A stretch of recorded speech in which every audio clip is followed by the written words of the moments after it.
apoy, hindi ba nakakapaso, mainit, may hapdi kapag ito'y nahawakan mo. At ganun din sa apoy ng Panginoon, it hurts. But if you really want freedom, if you really want holiness, if you really want purification, if you really want the presence of God in your life, if you really want the will of God perfecting you, the will of God being implemented in your life, young people, it hurts. Nevertheless, despite the pain, catch the fire. Desire the fire of God, because it is for your own good and it is for His glory.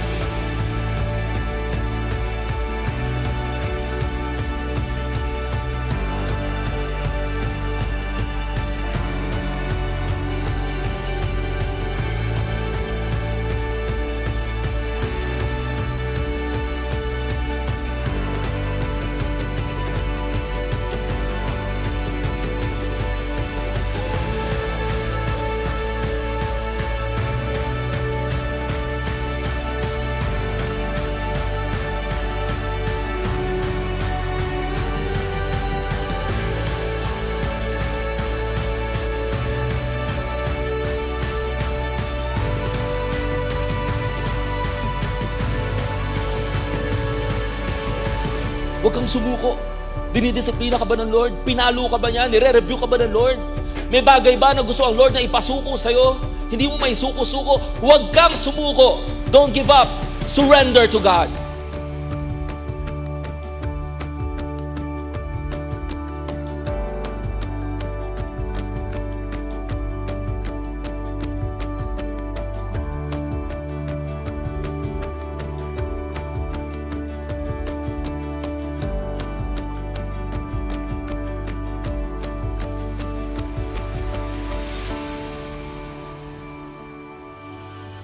Gusto ko sabihin sa inyo mga kabataan, hindi nagbabago ang Diyos ng strategy.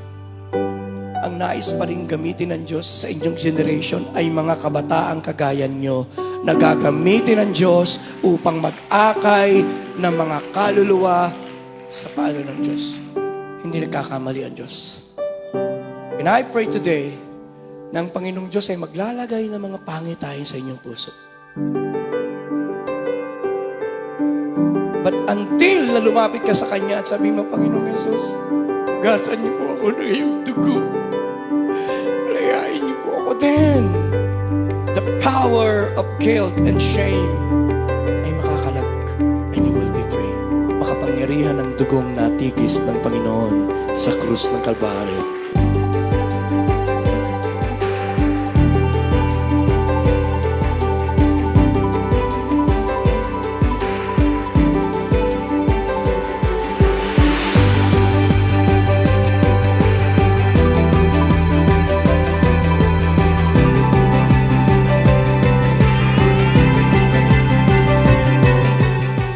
Nung ang Holy Spirit ay tinanggap mo, tumanggap ka ng power para mabuhay na matagumpay.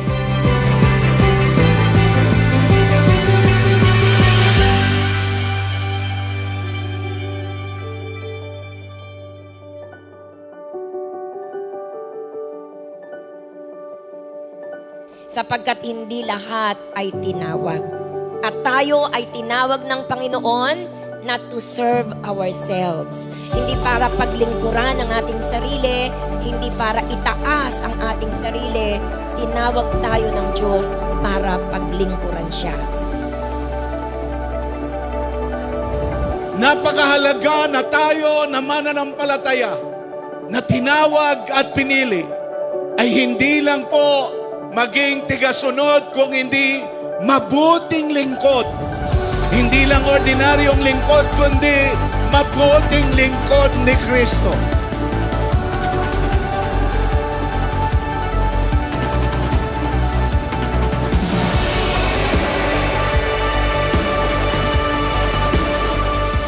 Huwag niyong sayangin ang inyong buhay kabataan. Take advantage of that. Naku, bakit ako hindi nangihinawa sa paglilingkod sa Panginoon? Gusto ko yung Diyos na nagkatawang tao, namatay sa krus ng Kalbaryo, mapaglingkuran ko para doon sa eternity, sa future eternity, wala akong pagsisisihan.